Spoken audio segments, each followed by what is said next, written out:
প্রথমেই দেখে নেব আজকের সংবাদ শিরোনাম। এসআইআর নিয়ে জ্ঞানেশের জবাব চাইতে 31শে ডিসেম্বর দিল্লি যাচ্ছেন অভিষেক। মালদায় বর্ষ শেষে 8 লক্ষ টাকার জাল নোট উদ্ধার, ধৃত 1। এসআইআর হিয়ারিং শুরুর দিনে সিইও দপ্তরে মোতায়েন কেন্দ্রীয় বাহিনী। এসআইআর এর গেরোয় অনির্বাণ, 2002 এর ভোটার তালিকায় নাম নেই, শুনানিতে ডাক পেলেন নায়ক। টোল প্লাজায় দুর্ঘটনা, লরির পিছনে ধাক্কা মেরে দুমড়ে মুচড়ে গেল একটি 4 চাকার গাড়ি। করওয়ান অবমাননা, বিজেপির বিধায়ক অসীম সরকারের নামে নাদনঘাট থানায় অভিযোগ দায়ের। হিঙ্গলগঞ্জের পর এবার মালদার চাঁচলে শুভেন্দু অধিকারীর সভা বাতিল, মিলল না অনুমতি। বিজেপি শাসিত রাজ্যে বাঙালিদের ওপর হামলা, ধিক্কার জানিয়ে পোস্ট মমতার।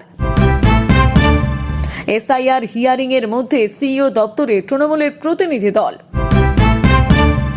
বাংলাদেশের 5টা বিমান নামল কলকাতা বিমানবন্দরে, হঠাৎ কি হলো আকাশে? এবার নন্দীগ্রামে সেবাশ্রয় সূচনা করবেন অভিষেকই। আমরা সুপ্রিম কোর্টে যাব তো, কমিশনের বিরুদ্ধে বড় পদক্ষেপের হুঙ্কার অভিষেকের। 5 দিন ধরে খোঁজ নেই বিএলওর, কি তথ্য পেল পুলিশ? সেকেন্ড বাবার সব নথি দিতে চেয়েছি, এসআইআর এর হিয়ারিং এ গিয়ে হাউ হাউ কান্না যুবতীর। যা করছেন ফল ভোগ করতে হবে, নন্দীগ্রাম থানায় গিয়ে হুঁশিয়ারি শুভেন্দুর।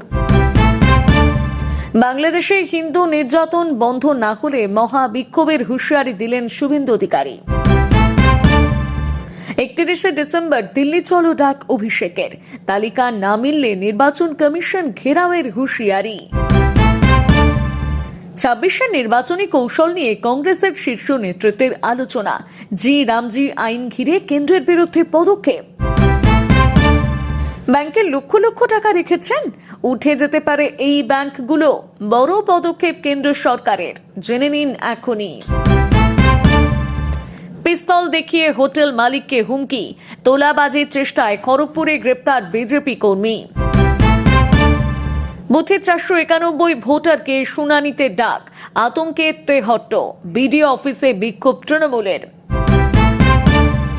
ওপারে হিন্দু হত্যার নিন্দা, এপারে চার্চ হামলা নিয়ে বিজেপি আরএসএস কে তুলোধনা খারগের। গান্ধী নামে ভয় বিজেপির, মনরেগা বাঁচাতে কৃষক আন্দোলনের ধাঁচে দেশ জুড়ে পথে নামছে কংগ্রেস। কর্ণাটকেও বুলডোজার রাজ, শীতের রাতে গৃহহীন 400 মুসলিম পরিবার, সংঘের সঙ্গী কংগ্রেস তো বিজয়নের। 100 দিনের কাজে বাদ মহাত্মা, কেন্দ্রের বিরুদ্ধে কৃষক শ্রমিক ঐক্য করতে তৎপর কংগ্রেস। প্রযুক্তিগত ত্রুটিতে বাদ পড়া ভোটারদের শুনানিতে না ডাকার সিদ্ধান্ত কমিশনের। পাখির চোখ নন্দীগ্রাম, 15ই জানুয়ারি থেকে সেবাশ্রয় প্রকল্প শুরু হচ্ছে শুভেন্দুগড়ে। 58 লক্ষ নাম বাদ ও 45 জনের মৃত্যুতে চরম হুঁশিয়ারি দিলেন অভিষেক। প্রিয় দর্শক, এবারে আসছি বিস্তারিত খবরে। বছর শেষে এসআইআর নিয়ে মুখ্য নির্বাচন আধিকারিক জ্ঞানেশ কুমারের কাছে জবাব চাইতে দিল্লি যাচ্ছেন অভিষেক বন্দ্যোপাধ্যায়। 1 কোটি অনুপ্রবেশকারীর নাম জানাতে হবে কমিশনকে, তালিকা না দিলে নির্বাচন কমিশন ঘেরাও হবে। শনিবার সাংবাদিক সম্মেলন করে সুর চলালেন তৃণমূলের সর্বভারতীয় সাধারণ সম্পাদক অভিষেক বন্দ্যোপাধ্যায়। জাতীয় নির্বাচন কমিশন ঘেরাও করার হুঁশিয়ারির পাশাপাশি তিনি বলেছেন, এসআইআর তথ্যের ত্রুটিতে কাদের নাম বাদ দেওয়া হয়েছে তা জানাতে হবে। দুর্নীতিবাজরা এখন বিজেপির নেতা, জল্লাদের কাছে বাংলা মাথা নত করবে না। তালিকা যদি দিতে না পারেন তাহলে ক্ষমা চাইতে হবে। 1 কোটি 34 লক্ষ ভোটারের কোনো না কোনো সমস্যা রয়েছে বলে জানিয়েছিল কমিশন, তবে এটা সাধারণ সমস্যা। তৃণমূলের সর্বভারতীয় সাধারণ সম্পাদক অভিষেকের প্রশ্ন, কোথায় সমস্যা রয়েছে সেটা জানালেন না কেন? বাংলাকে টার্গেট করার জন্য এসআইআর করা হচ্ছে বলে অভিযোগ তুলেছেন। উত্তরপ্রদেশ, গুজরাটে মাইক্রো অবজারভার পাঠানো হলো না কেন? কেন? তিনি আরও প্রশ্ন তুলেছেন, বাংলার সঙ্গে আরও একাধিক রাজ্যে এসআইআর করা হচ্ছে, কয়েকটি রাজ্যে সময় বাড়ানো হয়েছে, বাংলার ক্ষেত্রে সময় বাড়ানো কেন হলো না? কমিশনের কাছে 5টি প্রশ্ন রাখা হয়েছিল, তার উত্তর এখনো দেয়নি কমিশন। গায়ের জেরে 2 থেকে 3 মাসের মধ্যে এসআইআর করানো হয়েছে, তার জেরে সাধারণ মানুষ থেকে বিএলও প্রাণ হারিয়েছেন অনেকে, কেউ অসুস্থ হয়ে মারা গিয়েছেন, কেউ আত্মহত্যার চেষ্টা করেছেন, এখনো চিকিৎসাধীন রয়েছেন কয়েকজন। বৈধ ভোটার বাদ গেলে কমিশন ঘেরাওয়ের হুঁশিয়ারি আগেও দিয়েছিলেন অভিষেক, এবার কমিশনের কাছে তালিকা চেয়ে কমিশন ঘেরাও করার হুঁশিয়ারি দিলেন তিনি। মালদায় জাল নোটের অবৈধ কারবার রুখতে কার্যত কোমর কষে ময়দানে নেমে পড়েছে মালদা জেলা পুলিশ, যার অঙ্গ হিসেবে ফের মালদায় উদ্ধার করল বিপুল অঙ্কের জাল নোট। 8 লক্ষ টাকার জাল নোট সহ এক পাচারকারী ধরা পড়ল মালদার বৈষ্ণবনগর থানার পুলিশের জালে। পুলিশ সূত্রে জানা গিয়েছে, ধৃত জাল নোট পাচারকারীর নাম আনারুল শেখ, তার বাড়ি বৈষ্ণবনগর থানার বাখরাবাদ এলাকায়। সে বাংলাদেশ সীমান্তবর্তী এলাকা থেকে জাল নোট সংগ্রহ করে মোটর বাইক নিয়ে অন্যত্র পাচার করতে যাচ্ছিল, যা মালদা জেলা পুলিশের স্পেশাল টিম বিশেষ সূত্রে জানতে পারে এবং সেই মতো বৈষ্ণবনগর থানার পুলিশকে খবর দেয়। সেই খবরের ভিত্তিতে সাত সকালে পুলিশ তাকে বৈষ্ণবনগরের জীবন মোড় এলাকা থেকে পাকড়াও করে। তল্লাশিতে ধৃতের হেফাজত থেকে উদ্ধার হয় 8 লক্ষ টাকার জাল নোট। উদ্ধার সমস্ত নোট 500 টাকার নোট। ঘটনা প্রসঙ্গে জেলা পুলিশ সুপার অভিজিৎ ব্যানার্জি জানান, ধৃত পাচারকারী কোথা থেকে বিপুল অঙ্কের জাল নোট পেল, কোথায় পাচার করতে যাচ্ছিল তা খতিয়ে দেখতে পুলিশ তদন্ত শুরু করেছে এবং তদন্তের স্বার্থে ধৃতকে পুলিশে হেফাজত নেওয়ার আবেদন জানিয়ে পেশ করা হয় মালদা জেলা আদালতে। অন্যদিকে বিভিন্ন সময় হারিয়ে যাওয়া, চুরি যাওয়া মোবাইল উদ্ধারে ফের বড়সড় সাফল্য পেল মালদা জেলা পুলিশ। জেলার বিভিন্ন থানা এলাকায় অভিযান চালিয়ে উদ্ধার করল বিভিন্ন নামি দামি কোম্পানির 5 শতাধিক মোবাইল। উদ্ধার মোবাইলগুলো শনিবার জেলা পুলিশের প্রত্যর্পণ কর্মসূচির মাধ্যমে তুলে দেওয়া হলো প্রকৃত দাবিদারদের হাতে। এই উপলক্ষে এদিন মালদা জেলা পুলিশের পক্ষ থেকে জেলা পুলিশ অফিসে এক অনুষ্ঠানের আয়োজন করা হয়। উপস্থিত ছিলেন জেলা পুলিশ সুপার অভিজিৎ ব্যানার্জি, অতিরিক্ত পুলিশ সুপার সম্ভব জৈন, ডিএসপি হেডকোয়ার্টার দীপেন তামাং সহ অন্যান্যরা। তারা সকলে মিলে এদিন জেলা পুলিশের প্রত্যর্পণ কর্মসূচির অধীনে উদ্ধার 594টি মোবাইলের মধ্যে 66 জন প্রকৃত দাবিদারের হাতে আনুষ্ঠানিকভাবে তাদের মোবাইল তুলে দেন এবং বাকি মোবাইলগুলো বিভিন্ন থানা এলাকা থেকে প্রকৃত দাবিদারদের তুলে দেওয়া হবে, এমনটাই জানান জেলা পুলিশ সুপার অভিজিৎ ব্যানার্জি। রাজ্য জুড়ে প্রায় 3234টি হিয়ারিং কেন্দ্র করা হয়েছে। হিয়ারিং শুরুর দিনে সিইও দপ্তরের নিরাপত্তার জন্য মোতায়েন করা হয়েছে কেন্দ্রীয় বাহিনী। এতদিন রাজ্য পুলিশ নিরাপত্তার দায়িত্ব সামলাচ্ছিল। আজ থেকে কলকাতায় সিইও দপ্তরকে কেন্দ্রীয় বাহিনীর নিরাপত্তার ঘেরাটোপে আনা হয়েছে। এসআইআর এর কাজ চলাকালীন একাধিকবার দেখা গিয়েছে সিইও দপ্তরের সামনে বিক্ষোভ। বিএলওরা নিজেদের দাবি নিয়ে সিইও দপ্তরের সামনে বিক্ষোভে সামিল হয়েছেন। পুলিশের সঙ্গে ধস্তাধস্তির ঘটনাও ঘটেছে। এরপরে নিরাপত্তার দাবি জানানো হয়েছে। এবার থেকে ওয়াই ক্যাটাগরির নিরাপত্তা পেতে চলেছে সিইও দপ্তর। সূত্রের খবর, প্রতিদিন 4 থেকে 5 জনের একটা দল দায়িত্বে থাকবে সিইও দপ্তরের নিরাপত্তার জন্য। মূলত সিআইএসএফ এর জওয়ানরা নিরাপত্তা নিশ্চিত করবেন। জানা গিয়েছে ওয়াই ক্যাটাগরির নিরাপত্তায় মূলত 8 থেকে 11 জন জওয়ান থাকেন। তার মধ্যে রয়েছে 1 থেকে 2 জন কমান্ডো। সিইও দপ্তরে থাকা মুখ্য নির্বাচনী আধিকারিক এবং অন্যান্য আধিকারিক ও কর্মীদের নিরাপত্তা নিশ্চিত করার জন্য কেন্দ্রীয় বাহিনী মোতায়েনের অনুরোধ জানানো হয়েছিল। কমিশনের পাঠানো আবেদনে সাড়া দিয়েছে স্বরাষ্ট্র মন্ত্রক। তারপরে সিইও দপ্তরের সকলের নিরাপত্তার স্বার্থে কেন্দ্রীয় বাহিনী মোতায়েন করা হয়েছে। কমিশনের পক্ষ থেকে জানানো হয়, নির্দিষ্ট রাজনৈতিক দলের বুথ লেভেল অফিসার ও কর্মীদের ভিড়ে দপ্তরের আধিকারিক ও কর্মীদের নিরাপত্তা গুরুতর ঝুঁকির মুখে পড়েছে। নিরাপত্তাজনিত দুর্বলতা, পরিকাঠামোগত ঘাটতি ও প্রশাসনিক সমস্যার কারণে দপ্তরটি খুব শীঘ্রই বিবাদীবাগ এলাকায় স্ট্যান্ড রোডে শিপিং হাউসে স্থানান্তরিত করা হচ্ছে। এই পরিস্থিতিতে বর্তমান এবং নতুন উভয় দপ্তরের সার্বক্ষণিক নিরাপত্তা নিশ্চিত করার আবেদন জানানো হয়েছে। এবার তাতেই সাড়া মিলেছে। টোল প্লাজায় দাঁড়িয়ে থাকা লরির পেছনে আচমকাই ধাক্কা মারে 4 চাকার গাড়ি। ধাক্কা মেরে গাড়িটি দুমড়ে মুচড়ে গিয়েছে। এই ঘটনায় গাড়ির চালক ও আরও একজনের মৃত্যু হয়েছে। গুরুতর আহত হয়েছেন আরও একজন। তাকে গুরুতর জখম অবস্থায় হাসপাতালে ভর্তি ভর্তি করা হয়েছে। জানা গিয়েছে, দুর্গাপুরের কাছে ১৯ নম্বর জাতীয় সড়কে বাঁশকোপা টোল প্লাজায় দুর্ঘটনাটি ঘটে। গাড়িতে করে গৌতম জানা ও সন্দীপ চক্রবর্তী দুর্গাপুরের মুচিপাড়া এলাকায় একটি হোটেলে যাচ্ছিলেন। সেখানে একটি বৈঠকে যোগ দিতে যাচ্ছিলেন তারা। টোল প্লাজার কাছে এসে দাঁড়িয়ে থাকা লরির পেছনে সজোরে ধাক্কা মারে ৪ চাকার গাড়িটি। টোল প্লাজার কর্মীরা জানিয়েছেন, ৪ চাকার গতি অনেক বেশি ছিল। নিয়ন্ত্রণ না রাখতে পেরে লরির পেছনে ধাক্কা মেরে গাড়িটি দুমড়ে মুচড়ে যায়। ঘটনার সময় গাড়ির মধ্যে ৩ জন ছিল। ওদের চেষ্টায় ৩ জনই উদ্ধার করে দুর্গাপুর মহকুমা হাসপাতালে নিয়ে যায় স্থানীয়রা। সেখানে ৩ জনকে নিয়ে যাওয়ার পর ২ জনকে মৃত বলে ঘোষণা করেন কর্তব্যরত চিকিৎসকেরা। একজনের চিকিৎসা চলছে দুর্গাপুর মহকুমা হাসপাতালে। এই ঘটনায় মৃত্যু হয়েছে গাড়ির চালক এবং এক ব্যক্তির। গাড়ির চালকের পরিচয় এখনো পর্যন্ত জানতে পারা যায়নি। মৃত্যু হয়েছে গাড়িতে থাকা আরও এক ব্যক্তির, বছর ৫০-এর গৌতম জানার। কিভাবে এদিন দুর্ঘটনাটি ঘটেছে তা জানার জন্য তদন্ত শুরু হয়েছে। কাঁকসা ট্রাফিক গার্ডের পক্ষ থেকে জানানো হয়েছে, ক্রেন দিয়ে রুটি গাড়িতে সরিয়ে নিয়ে যাওয়া হয়েছে। ক্রেন দিয়ে 2টি গাড়ি রাস্তা থেকে সরিয়ে দেওয়া হয়েছে। ৫. নদিয়ার হরিণঘাটা বিধানসভার বিজেপির বিধায়ক অসীম সরকারের সাম্প্রতিক বক্তব্যের জন্য সরব সংখ্যালঘু সম্প্রদায়ের মানুষজন। বিজেপির বিধায়ক অসীম সরকার মুসলিম সম্প্রদায়ের পবিত্র ধর্মগ্রন্থ কোরআন নিয়ে কুরুচিকর মন্তব্যের প্রতিবাদ জানিয়ে নাদনঘাট থানার পঞ্চায়েতের ডাঙ্গাপাড়ায় সংখ্যালঘু সম্প্রদায়ের মানুষজন নাদনঘাট থানার বিজেপির বিধায়ক অসীম সরকারের বিরুদ্ধে অভিযোগ দায়ের করেন। ফুরফুরা শরীফ সেবা ফাউন্ডেশনের পক্ষ থেকে অসীম সরকারের বিরুদ্ধে নাদনঘাট থানায় অভিযোগ দায়ের করা হয়।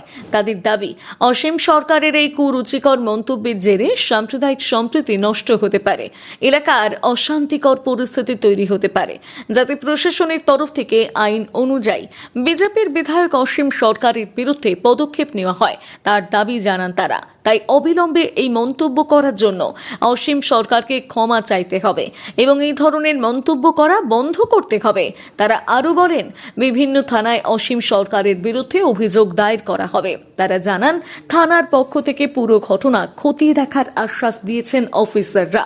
এই অভিযোগ নিয়ে তদন্ত শুরু হবে বলেও জানা গিয়েছে। বিজেপির বিধায়ক প্রকাশ্যে কি মন্তব্য করেছিলেন তার ভিডিও ফুটেজ সংগ্রহ করছে পুলিশ। এর আগে একাধিকবার দল থেকে সংশ্লিষ্ট বিজেপি বিধায়ককে বিতর্কিত মন্তব্য করার ক্ষেত্রে সতর্ক করা হয়েছিল। এর আগে উত্তর ২৪ পরগনা জেলার বাংলাদেশ সীমান্তবর্তী জয়ন্তীপুর বাজার থেকে পেট্রাপোল পর্যন্ত প্রতিবাদ মিছিল করেন বিজেপির বিধায়ক অসীম সরকার। প্রতিবাদ মিছিলে অংশগ্রহণ করে বিস্ফোরক হন হরিণঘাটার বিজেপির বিধায়ক অসীম সরকার। বাংলাদেশে সার্জিক্যাল স্ট্রাইক করা উচিত বলে দাবি করেন। প্রয়োজনে বাংলাদেশকে ভারতের অঙ্গ হিসেবে নিয়ে উগ্রবাদীদের উচিত শিক্ষা দিয়ে পাকিস্তানে পাঠিয়ে দেওয়ারও দাবি করেন তিনি। বিজেপি শাসিত রাজ্যে পরিযায়ী নিগ্রহে ফের সরব হয়েছেন মুখ্যমন্ত্রী মমতা বন্দ্যোপাধ্যায়। এক্স হ্যান্ডেলে পোস্ট করে নিন্দা জানিয়েছেন তিনি। বাংলাভাষী মানুষের উপর নির্মম অত্যাচার ও নিগ্রহের বিরুদ্ধে তীব্র ধিক্কার জানিয়েছেন তিনি। এক্স পোস্টে মুখ্যমন্ত্রী লিখেছেন, প্রতিটি বিজেপি শাসিত রাজ্যে বাংলাভাষী মানুষের উপর যে নির্মম অত্যাচার ও নিগ্রহ নেমে এসেছে, আমরা তাকে তীব্র ধিক্কার জানাই। আমরা নিগৃহীত, সন্ত্রস্ত ও অত্যাচারিত সেই সব পরিযায়ী বাংলাভাষী পরিবারের পাশে আছি। সেই সব পরিবারকে আমরা সমস্ত রকম সমর্থন দেব। মানুষের জীবনের বিনিময়ে কোনো মূল্য হয় না, কিন্তু যেসব ক্ষেত্রে মৃত্যু ঘটছে সেসব ক্ষেত্রে আমাদের অর্থনৈতিক ক্ষতিপূরণের অঙ্গীকার রইল। অতি সম্প্রতি জঙ্গিপুর এলাকার কিছু পরিযায়ী শ্রমিকের ওপর বিজেপি শাসিত ওড়িশা রাজ্যে নানান অত্যাচার নেমে এসেছে। এটা খুবই দুর্ভাগ্যজনক যে জঙ্গিপুরের সুতি এলাকার এক তরুণ পরিযায়ী শ্রমিককে সম্বলপুরে ২৪শে ডিসেম্বর তারিখে পিটিয়ে মারা হয়েছে। মুর্শিদাবাদে পরিযায়ী শ্রমিকরা ওড়িশা থেকে সন্ত্রস্ত হয়ে বাড়ি ফিরছেন। এই মর্মান্তিক ঘটনায় আমরা পরিবারগুলোর সঙ্গে আছি এবং নিহতদের পরিবারের প্রতি আমাদের আর্থিক সহায়তা পৌঁছে যাবে। বিজেপি শাসিত রাজ্যগুলির এই সমস্ত ঘটনায় নিগ্রহণকারীদের প্রতি আমাদের নিন্দা ও নিগৃহীতদের জন্য আমাদের সব রকম সাহায্যের প্রতিশ্রুতি রইল। বাংলা ভাষা বলা কোনো অপরাধ হতে পারে না। নিহত তরুণ জুয়েল রানার ব্যাপারে পশ্চিমবঙ্গ পুলিশ ইতিমধ্যে সুতি থানায় 0 FIR রুজু করেছে এবং ইতিমধ্যে 6 জনকে গ্রেপ্তার করা হয়েছে। আমার রাজ্যের পুলিশ টিম ওড়িশা গিয়েছে তদন্তের জন্য। আগেও ভিন রাজ্যে গিয়ে বাংলাতে কথা বলার জন্য হেনস্থার শিকার হতে হয়েছে পরিযায়ী শ্রমিকদের। তখনও প্রতিবাদে সোচ্চার হয়েছিলেন তিনি। এবার ফের আরও একবার নিন্দায় সরব হয়েছেন মুখ্যমন্ত্রী। এই অসহায় পরিবারগুলোর পাশে থাকার বার্তা দিয়েছেন তিনি। 21 নির্বাচনে রাজ্যের সবচেয়ে হাই ভোল্টেজ কেন্দ্র ছিল পূর্ব মেদিনীপুরের নন্দীগ্রাম। 26 বিধানসভা নির্বাচনের আগে সেই নন্দীগ্রাম নিয়ে আলোচনা বাড়ছে। তৃণমূল বিজেপির প্রার্থী কারা হবেন তা নিয়ে জল্পনা বাড়ছে। এই আবহে নন্দীগ্রাম নিয়ে বড় ঘোষণা করলেন তৃণমূলের সর্বভারতীয় সাধারণ সম্পাদক অভিষেক বন্দ্যোপাধ্যায়। তার উদ্যোগে আয়োজিত সেবাশ্রয় স্বাস্থ্য শিবির এবার হবে বিধানসভার বিরোধী দলনেতা শুভেন্দু অধিকারীর বিধানসভা কেন্দ্রে। এমনকি আগামী 15 জানুয়ারি ওই সেবাশ্রয় ক্যাম্পের সূচনায় নন্দীগ্রামে যাবেন অভিষেক। শনিবার তিনি নিজেই এই ঘোষণা করেন। 21 নির্বাচনে নন্দীগ্রামে প্রার্থী হয়েছিলেন তৃণমূল সুপ্রিমো মমতা বন্দ্যোপাধ্যায়। বিজেপির টিকিটে প্রতিদ্বন্দ্বিতা করেন শুভেন্দু। এই আসনে সিপিএম প্রার্থী ছিলেন মীনাক্ষী মুখোপাধ্যায়। হাই ভোল্টেজ এই আসনে মূলত লড়াই হয় মমতা ও শুভেন্দুর মধ্যে। শেষ পর্যন্ত 1956 ভোটে জয়ী হন শুভেন্দু। নন্দীগ্রামে মমতার পরাজয় নিয়ে শাসক দলকে প্রায়ই খোঁচা দেন বিধানসভার বিরোধী দলনেতা। তবে ওই ফল নিয়ে আদালতে মামলা করেন মমতা। 26 নির্বাচনের আগে নন্দীগ্রাম নিয়ে রাজনৈতিক তরজা বাড়ছে। কিছুদিন আগে রাজ্য বিজেপির প্রাক্তন সভাপতি সুকান্ত মজুমদার দাবি করেছিলেন, আমার কাছে যা খবর, নন্দীগ্রাম বিধানসভা কেন্দ্রে এবার তৃণমূলের হয়ে দাঁড়াবেন অভিষেক বন্দ্যোপাধ্যায়। যার জবাব দিয়েছিলেন অভিষেক। তিনি বলেন, ওটা সুকান্ত মজুমদারের মনের সুপ্ত বাসনা হতে পারে। তৃণমূলের অভ্যন্তরীণ বিষয়টা তৃণমূলের উপর ছেড়ে দিক। আমাকে দল যেভাবে কাজে লাগাবে সেভাবে কাজ করব। আমাকে দল যদি বলে নন্দীগ্রামে দাঁড়াও, আমি দাঁড়াবো। আমাকে দল যদি বলে দার্জিলিংয়ে দাঁড়াও, আমি সেখানে দাঁড়াবো। যুযুধান দুই রাজনৈতিক দলে নন্দীগ্রামে প্রার্থী কারা হবেন তা এখনো ঠিক হয়নি। এরই মধ্যে নন্দীগ্রাম নিয়ে বড় পদক্ষেপ করলেন অভিষেক। 2025 সালে 2 জানুয়ারি অভিষেক ডায়মন্ড হারবারের সেবাশ্রয় স্বাস্থ্য শিবিরের সূচনা করেছিলেন। সেই স্বাস্থ্য শিবির চলেছিল 75 দিন। তবে এটা অভিষেকের সংসদ এলাকার মধ্যে সীমাবদ্ধ ছিল। আবার 1 ডিসেম্বর থেকে সেবাশ্রয় 2 স্বাস্থ্য শিবির শুরু হয়েছে, চলবে 30 জানুয়ারি পর্যন্ত। সাত সকালে থানায় হাজির বিরোধী দলনেতা শুভেন্দু অধিকারী। নন্দীগ্রাম থানায় গিয়ে শুভেন্দু বলে এসেছেন, আপনারা যা করছেন তার ফল ভুগতে হবে। এক বিজেপি কর্মীকে গ্রেপ্তার করার প্রতিবাদে এদিন থানায় হাজির হন শুভেন্দু। পুলিশকে রীতিমতন হুঁশিয়ারি দিতে দেখা যায় তাকে। তৃণমূলের ফ্লেক্স ছিঁড়ে দেওয়া ও ট্যাবলোতে ভাঙচুর চালানোর অভিযোগে বিজেপি কর্মীকে গ্রেপ্তার করা হয়। জানা গিয়েছে, গত বৃহস্পতিবার অর্থাৎ 25 ডিসেম্বরের দিন তৃণমূলের তরফ থেকে একটি ট্যাবলো বের করা হয় নন্দীগ্রামের 1 নম্বর ব্লকের ভেকুটিয়া গ্রামে। একটি টোটোতে ফ্লেক্স লাগিয়ে তৃণমূলের উন্নয়নের পাঁচালি প্রচার করা হচ্ছিল। তাতে বিজেপি কর্মীরা ভাঙচুর চালিয়েছে বলে অভিযোগ। এরপর নন্দীগ্রাম থানায় অভিযোগ দায়ের করেন তৃণমূল কর্মীরা। অভিযোগ দায়ের হওয়ার 24 ঘন্টা পর ভেকুটিয়ার মণ্ডল সভাপতির ভাইকে ভাঙচুর করার অভিযোগে গ্রেপ্তার করা হয়। এরপর থানায় হাজির হন শুভেন্দু। তার দাবি, মিথ্যে মামলায় গ্রেপ্তার করা হয়েছে ওই বিজেপি কর্মীকে। শুভেন্দুর দাবি, টোটোটি জলে পড়ে যাওয়ায় ফ্লেক্স ছিঁড়ে যায়, তার দায় তৃণমূল কর্মীদের ওপর চাপিয়ে দেওয়া হচ্ছে। শুভেন্দুর প্রশ্ন, সাদা পোশাকে কেন পুলিশ বাড়ি থেকে তুলে নিয়ে এলো? তৃণমূলের জেলা সভাপতি সুজিত রায় বলেন, বিজেপি কর্মীরা ভাঙচুর চালাবে আর বিজেপির কর্মী বলে পুলিশ কিচ্ছু করতে পারবে না। অন্যদিকে তৃণমূল কর্মীকে যখন গ্রেপ্তার করা হয়েছে ভবানীপুর থানায়, তখন কোনো তৃণমূল নেতা থানায় গিয়ে বিক্ষোভ দেখাননি। বাঙালিরা যখন আক্রান্ত হচ্ছে তাতে বিজেপি কিছুই বলছে না।